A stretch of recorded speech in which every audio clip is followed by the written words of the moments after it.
Abusuya from me mo bibia akwaba ediba tuma GH aso ebre aso say and some who do to dwa wo mai mu no ye de ebesomo na no sa no be from kam ho ni ra asante memo enso toto ye anansen te me ba ya nam so ma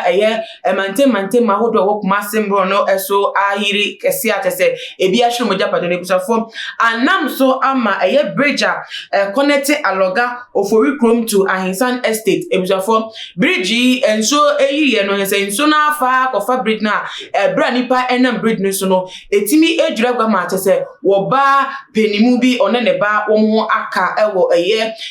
enso no ade se wo mantimi enwale mu ntine yese enso no ekuo mo ya ensem da wa amanfo ababonte omo kasa fa no ebusafo yegowe bridge no se na esifa diri ye enso yiri etese peja edikoye no ho ne ekohwe sa video no na ese ebusafo me ka mo se duma ku eso yichi ma ye de edwumede ebremo wo chat ye herbal center se no yare ne sifatie bia no bomodia na fa ko mo aso no mutimi emwa wo wo wisanse wo mo akodare wo haban ene ahan ayede ye duro ebo adasa wo mo duro no side effect bia eni wo se ye wonamani yare woni pedue mu yare ana crampo no cranko hunhum bi crampo na to crampo matimi aso ano ede amount bomodia na fa wo na mesna echegu wase wana se promocha kwan wo Accra dance man ene ebiem no tamale eno no northern region no muntimi enso mo wo mo emu ano ebi ebusafo yenko he video yi emrasisia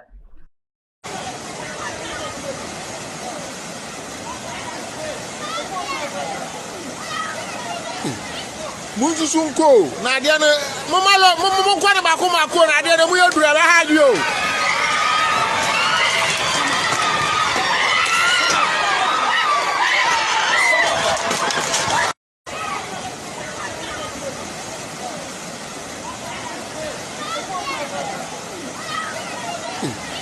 Munsusunko na dia na momalo mo kwa na mako na dia na mu yodura ba ha dio Busafo ebi bisa se kroben so estate na krasi bi ana hinfa ebusafo Kumasi kro emu ena de sasem no etimi esiwo ati se ben estate Ahinsan estate bridge aye connect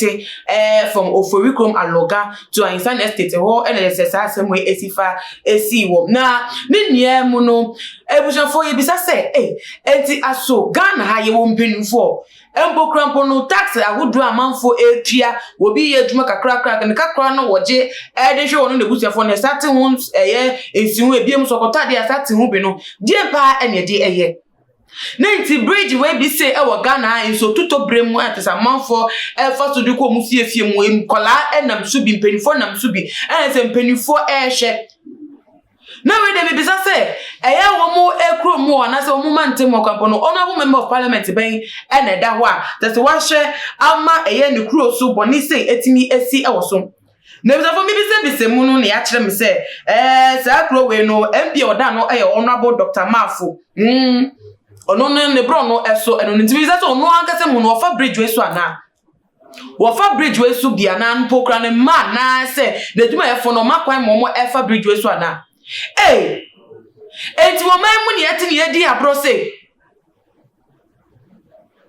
abro pa enie enu kra ko de nchen enkofo wo mu so kro yi da asante mamu na ewo enkofo mu kro mu ni atese bridge eni no wo mu sori no mu nyakwanya se wo mu kasa busafo ensema mu hia so mebo so empuntu wonsem mek kire mu ne yedi abo mu beso aso da bi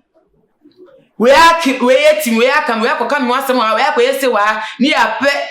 mass following on social media ni poetwa etese so ba ku say ni so ni etwa e wo social media so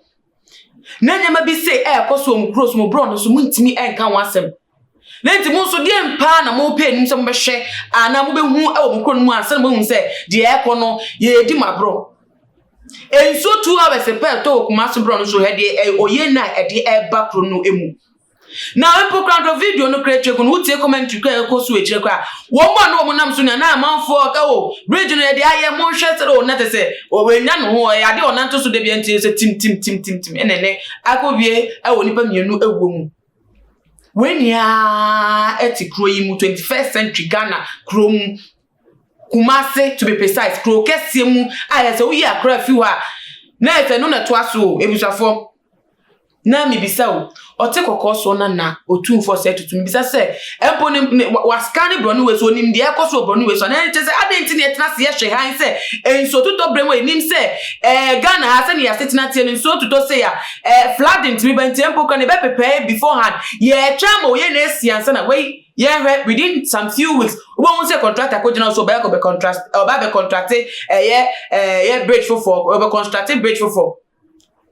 Now this say until ko bi enwu a edika bridge no enwu a enka ye nya asesie ye nsi foforo ye nwimpo se enwu hia se bridge no ye ma no 18 se na ye nipa betimi afa so a enkofo ye na se ma na ye chama boni na se de bia da Ghana. That's the situation. Ye chama boni esi ansa na empo no ye tu na mo bon na mo ka betu na se ente paso ntina prepare ni ye bibi ne de ato na na ye no foforo sa abediem ni asa to so de bia se ya na ye de tu oman mu.